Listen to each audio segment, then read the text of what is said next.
Uma mensagem urgente para quem tem pressa, o Evangelho em 3 minutos. Conheça melhor quem é Jesus e o que ele fez por você nestes comentários de Mário Persona sobre o Evangelho de Mateus, em mensagens que você lê em apenas 3 minutos. Adquira agora sua cópia com frete gratuito para assinantes Prime Video. O link está na descrição do vídeo. Clique agora e garanta seu exemplar. Tendo chamado seus 12 discípulos, deu-lhes autoridade sobre espíritos imundos para os expelir e para curar toda sorte de doenças e enfermidades. Ora, os nomes dos 12 apóstolos são estes: primeiro Simão, por sobrenome Pedro, e André, seu irmão, Tiago, filho de Zebedeu, e João, seu irmão, Felipe e Bartolomeu, Tomé e Mateus, o publicano, Tiago, filho de Alfeu, e Tadeu, Simão, o Zelote, e Judas Iscariotes, que foi quem o traiu. E aí tem também Marcos, capítulo 3, versículos 13 a 19, é um pouco mais completo até. Depois subiu ao monte e chamou os que ele mesmo quis, e vieram junto dele. Então designou 12 para estarem com ele, e para os enviar a pregar e a exercer a autoridade de expelir demônios. Eis os 12 que designou: Simão, a quem acrescentou o nome de Pedro, Tiago, filho de Zebedeu, e João, seu irmão, aos quais deu o nome de Boanerges, que quer dizer filhos do trovão.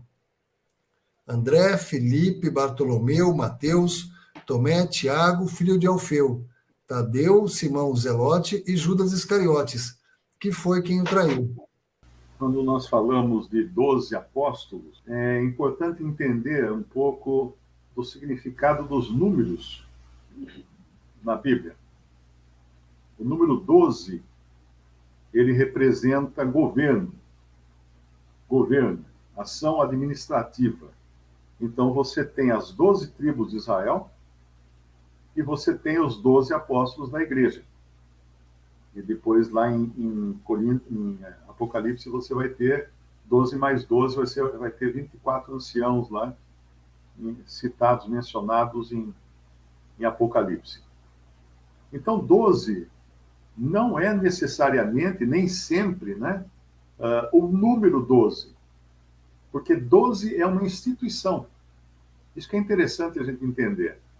Embora fossem realmente 12 tribos e são realmente 12 apóstolos, mas o número 12, ou a palavra 12, é uma instituição. Porque veja que quando nós falamos em apóstolos, nós temos que lembrar que tem um 13º, que é Paulo, né? Nascido fora de época. E se nós vamos lá para 1 Coríntios, capítulo 15, versículo 5, o que nós vemos ali no versículo 4 fala que foi sepultado e ao terceiro dia foi ressuscitado, segundo as Escrituras, e apareceu a Cefas e depois aos 12. Ué, que 12 são esses? Porque Matias, que entra na contagem para substituir o apóstolo Paulo, ele só aparece, ele aconteceria para substituir Judas, né? Aconteceria só depois da ressurreição do Senhor. Judas teria morrido aqui, então, em 1 Coríntios, quando Paulo menciona a ressurreição em 1 Coríntios, Judas já teria morrido lá no dia quando o Senhor Jesus foi condenado, né? Então havia 11, antes de Matias ser incluído. Havia 11. Paulo ainda não era convertido, então não tinha esse 13º apóstolo. Então por que fala que ele foi visto pelos 12? Porque 12 é uma instituição. Isso que é importante a gente lembrar. Quando você fala que o Congresso Nacional está reunido, isso não significa necessariamente que todos os congressistas estão reunidos. Mas eles têm lá um número mínimo, não sei qual é, não é? Para dar o quórum da reunião, para tomar decisões, mas é o Congresso reunido. Da mesma maneira, quando o senhor falou a respeito da igreja, onde estiverem 2 ou 3 reunidos em meu nome, aí estou eu no meio deles. Mateus 18, versículo 20. Esse 2 ou 3 era também um número mínimo, mas era também um testemunho, porque pela boca de 2 ou 3 testemunhas, toda a palavra será estabelecida, ou toda a lei será estabelecida. Então, esse 2 ou 3, então, é um testemunho perfeito, um testemunho viável, da mesma forma como 12 é uma instituição administrativa representada pelo número 12 e não necessariamente contando 12 pessoas ali. Mas outra coisa também que a gente vê é que quando 1 Coríntios 15, 5 fala que foi visto pelos 12, mas ele foi visto por mais gente, ele foi visto pelas mulheres também, não é? E foi visto por outros discípulos no caminho de Emaús. Então, ali, esses 12 eram os que davam testemunho, porque eles tinham autoridade de dar testemunho. O que mais que a gente pode ver aqui nesse capítulo de Mateus, capítulo 10, é o interessante que ele escolhe um que iria traí-lo. E Judas Iscariotes, que foi o traidor de Jesus, em Mateus 10, 4. E eles são enviados, então, para as ovelhas perdidas de Israel apenas. Veja que esses 12, eles eram um testemunho, e cada um deles era diferente, né? Cada apóstolo, nós vemos que eles tinham a sua característica, eles tinham o seu temperamento, a sua maneira de ser. E Deus usou pelo menos 2 deles, né? 2 desses apóstolos, que é Mateus e o outro é João, para escrever os evangelhos. Mas Marcos, o Espírito Santo usou para escrever um evangelho também, e Lucas também foi usado, mas nenhum deles era apóstolo. Eles não eram apóstolos, eles eram discípulos do Senhor, seguiam o Senhor, mas não eram apóstolos. Agora, dentre os apóstolos, como eu falei, cada um tinha a sua maneira de ser, e mesmo quando os seus escritos, eles demonstram essa maneira de ser. Porque o Espírito Santo de Deus, ele não anula o ser humano. Não é porque ele toma um ser humano para inspirá-lo a escrever algo, que ele vai pasteurizar todo esse escrito numa coisa única. Não. Cada escritor do Novo Testamento, você vê que ele tem um estilo, ele tem uma maneira de conversa, e são diferentes, são distintos uns dos outros, e às vezes você identifica até qual é o autor pela maneira de escrever. Porque assim é o Espírito Santo. Ele nos usa como nós somos. Porque depois de ressuscitados ou transformados, nós não vamos perder a nossa identidade pessoal. Isso que é maravilhoso. O Senhor não vai criar um povo no céu que é assim, pasteurizado, né? Idêntico, todo mundo igual. Não. Nós estamos caminhando para ficarmos semelhantes moralmente ao Senhor Jesus Cristo. Mas isso não nos tira a nossa individualidade. Isso é maravilhoso, porque eu que vim de seitas esotéricas, onde acredita-se que depois que a pessoa morre, o espírito dela vira uma energia, junto com toda a energia do universo, volta para uma massa disforme, uma coisa. A identidade foi embora. Mas quando nós vemos no cristianismo, na palavra de Deus, Deus mantém a identidade dos seus servos, dos seus filhos, né, no caso. E veja que interessante, quando acontece a transfiguração, quando o Senhor se transfigura, né, no monte, e aparecem ao lado dele dois grandes servos de Deus do Antigo Testamento, Moisés e Elias, Pedro sabia quem eram. Pedro logo falou assim: façamos uma tenda para Moisés, outra para Elias, outra para ti, Senhor. E Pedro não tinha Facebook, né, para ver. Aquele lá, eu lembro a foto dele, eu vi no Facebook. Não. Ele imediatamente reconheceu, porque faz parte do salvo reconhecer o outro salvo. Claro que aqui ainda é muito complicado isso, porque nós estamos na carne. Mas imagina no céu, você não vai ter dúvida. Você vai olhar e falar assim, ah lá, olha Jonas ali, ó. Quem que é ali? Ah, aquele outro ali é Pedro, olha lá o Pedro lá. Nós vamos saber todos, nós vamos conhecer a todos eles. Vamos saber identificar cada um deles, porque isso, Deus faz isso. Como ele fez com Pedro ali, Pedro, Tiago e João, que imediatamente reconheceram que eram Moisés e Elias, que tinham aparecido translúcidos, né? Resplandecentes, é a melhor palavra, junto com o Senhor Jesus no Monte da Transfiguração. Agora, esses homens aqui, esses 12, eles vão ser enviados aqui, em Mateus 10, 5. Jesus enviou esses 12 com as seguintes recomendações: não deveis ir aos territórios dos pagãos, ou as gentes, né? Aos gentios. Eu estou lendo uma versão católica aqui, deixa eu voltar, é que eu estava usando ela antes. Jesus enviou esses 12 e lhes ordenou, dizendo: não ireis pelo caminho dos gentios, nem entrareis em cidade dos samaritanos.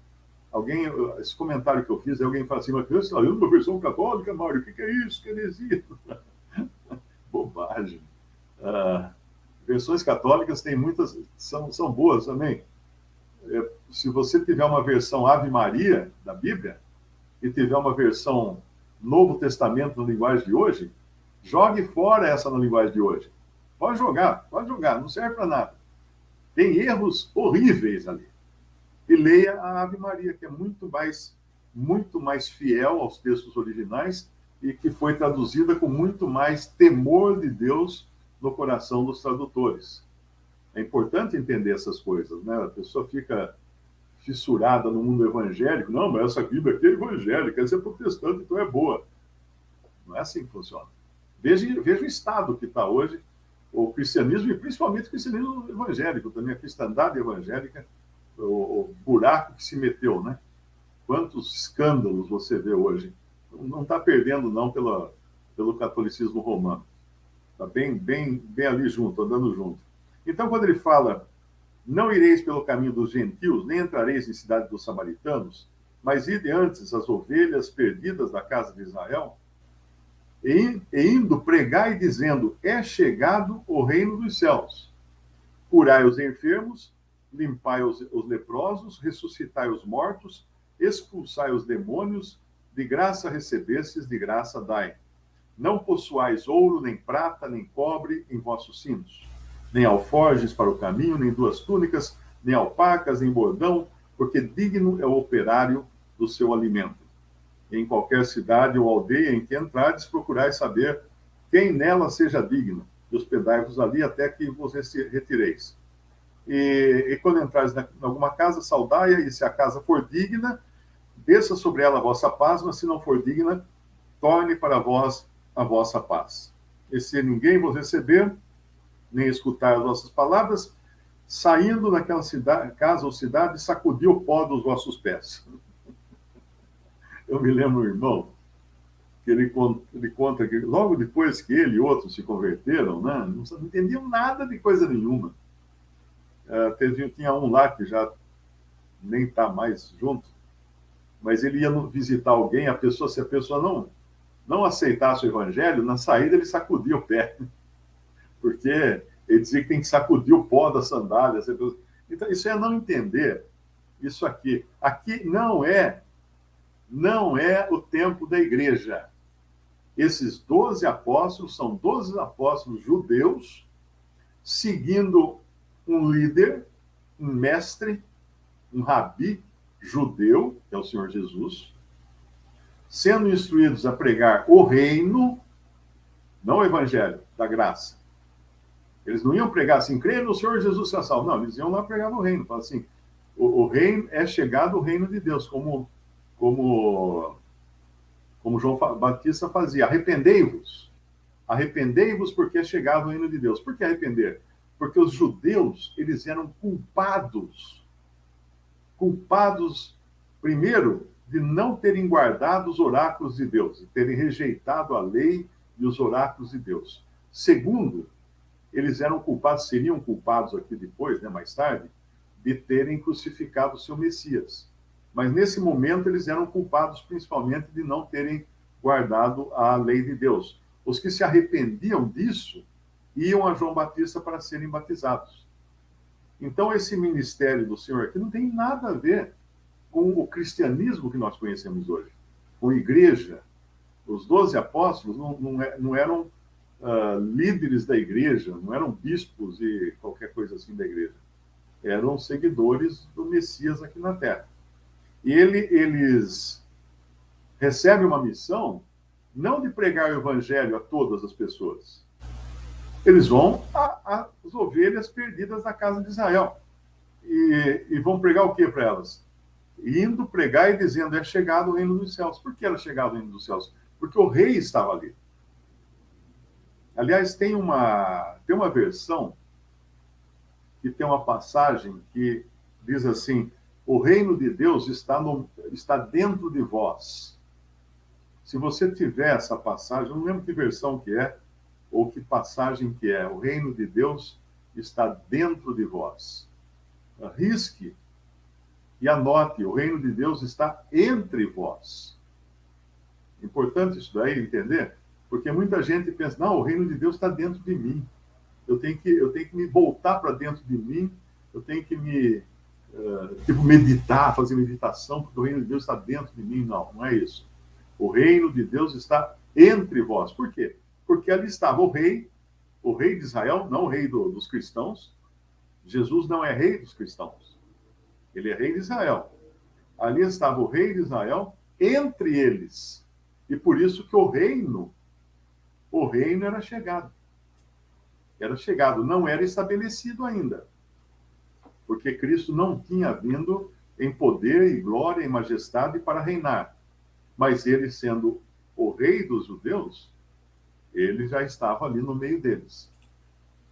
Quando o rei foi rejeitado, o que aconteceu com o reino? O reino permanece agora, mas em mistério. Em mistério, em oculto. Né? Em mistério. As indicações, ou melhor, os preceitos morais do reino ainda valem. E esses que ele prega, não sei se é mais para trás um pouco, acho que é Mateus 5, se não me engano, ele fala dos preceitos morais do reino, que também valem para o cristianismo, porque são preceitos morais. Então nós vivemos, é como se fosse uma teoria dos conjuntos. Né? Hoje a igreja não é o reino, mas ela está dentro da esfera do reino. Do reino que veio do céu e não foi estabelecido na terra ainda, mas nós vivemos guardando os preceitos que cabem ao reino. Quais são os preceitos que cabem ao reino? Quando um rei ele tem o seu reino, ele gostaria que os seus súditos vivessem da maneira condizente com o seu reino, com as regras do seu reino. E é isso que vale para o cristão também. Não são leis, não são regras no sentido de salvação, qualquer coisa assim, mas nós procuramos viver dentro das instruções estabelecidas para o reino. Um dia, Cristo voltará e estabelecerá o reino na terra. Aí sim, haverá justiça, será um reino de justiça. Hoje o reino está em mistério e sofre também, né? Porque a justiça sofre, na verdade. É o que deveria dizer, não o reino sofre, a justiça sofre. Mas vai haver um momento em que a justiça vai reinar. E aí, não pense você que vai ser uma coisa assim... É claro que vai ser maravilhoso isso, mas não para o nosso conceito hoje do que é maravilhoso.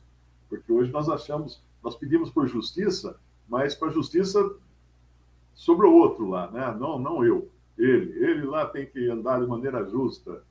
Mas quando o reino for estabelecido, não vai ter bolinho, não. Aí vai ser justiça para todo mundo mesmo, aqui na Terra. Nada disso tem a ver com a igreja, hein? Volto a dizer. Muito importante entender isso.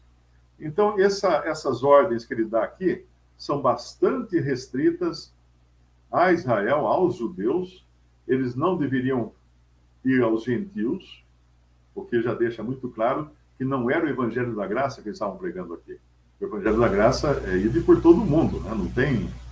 Não tem distinção aqui. Essa ordenança aqui é também bastante restrita.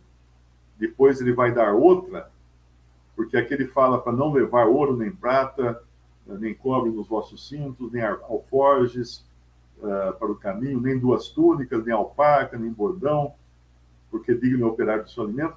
Mas depois do fim, lá no final do Evangelho de João, quando o Senhor Jesus está sendo rejeitado e vai ser preso, vai ser capturado e pregado numa cruz, a ordem que o Senhor dá para eles, não falei para vocês antes, não levarem as coisas? Agora, levem as coisas. Levem as coisas. Lucas 22. Veja que interessante o contraste, hein, com o nosso capítulo 10 de Mateus. Lucas 22, versículo 35. E disse-lhes, ele já está praticamente se despedindo dos seus discípulos. Quando vos mandei sem bolsa, alforge ou alpacas, faltou-vos, porventura, alguma coisa? Eles responderam, nada. Disse-lhes, pois, mas agora aquele que tiver bolsa, tome-a, como também o alforge. E o que não tem espada, venda sua capa e compre-a. Porquanto vos digo que importa que em mim se cumpra aquilo que está escrito. E com os malfeitores foi contado, porque o que está escrito de mim terá cumprimento.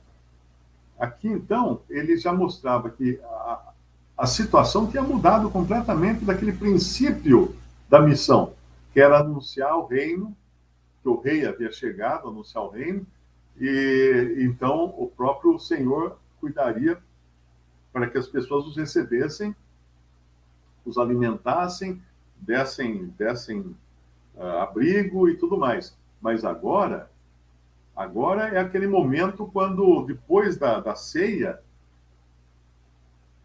uma passagem muito significativa, eu acho essa passagem tremenda de significado, que é em João, não é João, acho que aqui ainda é João 13, versículo 30. Olha que passagem incrível de significado, né?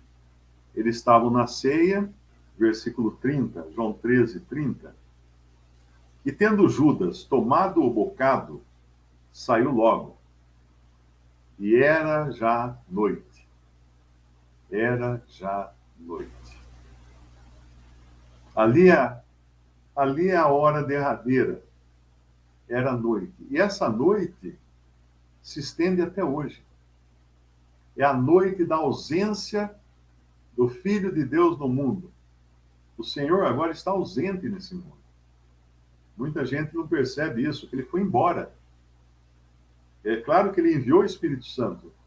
O Espírito Santo está aqui hoje no mundo, habitando na igreja e habitando nos salvos. Mas ele, a pessoa, ele pessoalmente, ele foi embora. Posicionalmente falando, porque não...